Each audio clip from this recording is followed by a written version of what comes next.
Well, got gloves, GPS is charged, lights, extra lights, water, tractor car, water bowl. You know, I think we're good, Cooper. Hey folks, Ken Parker, Hillet Kennels.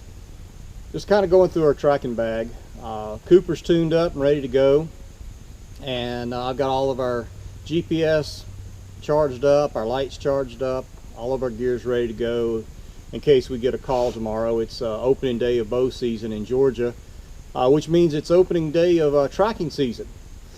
And as I'm getting stuff together, I'm sitting here thinking about last year, and I'm thinking about how it went and some of the stuff that I'm seeing on the internet of people throwing numbers around. So I want to talk to you about success versus recovery. Let's start with the recovery. Until you put your hands on the deer, until you put it on the tailgate, as a friend of mine says, you know, it don't count till it's on the tailgate. That's a recovery. You can have very successful tracks and not make recoveries. A lot of people want to focus on the number of recoveries they've made. You know, they throw crazy numbers around.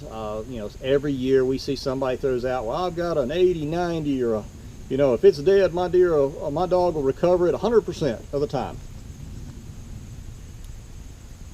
I'm here to tell you that, you know, be careful of those folks. The most successful dogs out there, I'm talking about the elite of the elite.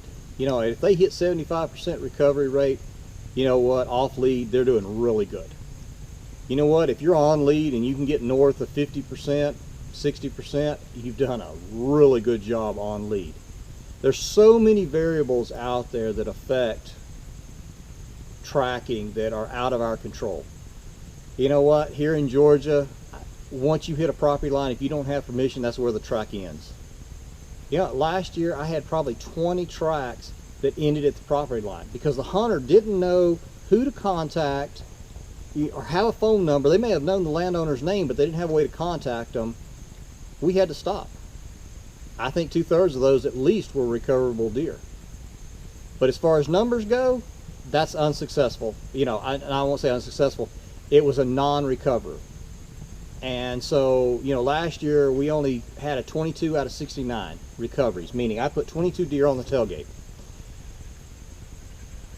But all of these that hit the property line, those play in. And so, did the dog do their job? Yeah, very successfully. But I would go 6, 7, 8, 9, 10 times and not have a recovery. For a young handler, that's hard to take sometimes. You start to question, is my dog doing what it's all it can do? You know, why am I not posting a picture? Who cares? Did your dog advance past the hunter's point of loss? Did they stay with the track? You know what? That's a success. You can't help it that the hunter, you know, didn't put a kill shot on it. If they put a kill shot on it, they wouldn't need us. How'd your dog work? You don't need to throw numbers around to get work. You know, a dog that's very successful, meaning they've got a good reputation of sticking with the track, advancing the track, showing the hunter blood, or, you know what, sign on the ground, some indication that gives the hunter peace of mind that, no, hey, we're not going to catch this deer today, or this deer is going to survive. Those are successful tracks. And the reputation that you build up doing those successful tracks is just as good as if you were posting pictures. Every year I see hunters, or I mean trackers, get on the tracking dog list, and they're on there for a year and they get a bunch of calls, and then next year they don't get as many calls, and the third year they don't get hardly any calls. Well, the reason being is the reputation. They don't have a very strong reputation because their dog doesn't work very well. They didn't put the time in to the training. Well, that reputation precedes them and people don't call. But if you've got a dog that sticks with those tracks and is successful at advancing it, the word's going to get out. You're going to get the calls. So don't worry about it. Young handlers, don't worry if you're not making those recoveries. Be proud of the work that your dog's doing. If you're proud of the work the dog's doing and you're like, okay, you know what, I couldn't have done anything else. You know what, that was a success. That word's going to get out that you've got a dog that can be relied upon. Hunters, don't worry about the numbers.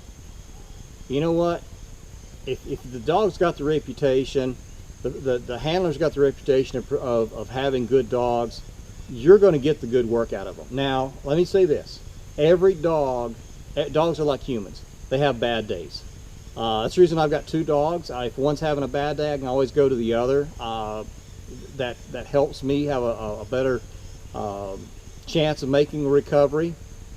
But there's a lot of things that play into a track, from, you know, how much the hunter walked around with 10 buddies grid searching the area, messing the track up, or, you know, that property line issue, or was it a grazing shot? I mean, I have a lot of tracks every year that during the phone interview with the hunter, I can tell you that we're not going to recover this deer. It's a grazing shot, a back whack, you know, high neck shot. I know those deer are not recoverable, not that night, you know. But the hunter insists that we come out and give it a shot. Okay, you know what? If the hunter wants me to come out, I'm going to come out and try it. You know what? And that plays into non-recovers. But I knew it going into it. But if I put the work into it and the dog was successful with the track, the hunter's going to be happy. If I can make sure that when I leave that the hunter's happy, then I've done my job. The dog's done his job. And that's all we can ask for. So young hunters, just work with your dog, make sure your dog's ready to go, and let the dog speak for itself. So don't worry about the numbers. Hunters, you know what, just give a guy a call. The guy that you've seen on that list every year, he's going to have a good dog. He wouldn't be here if he didn't. Hopefully you won't need a tracking dog this year, but if you do, don't be afraid to call a local tracker.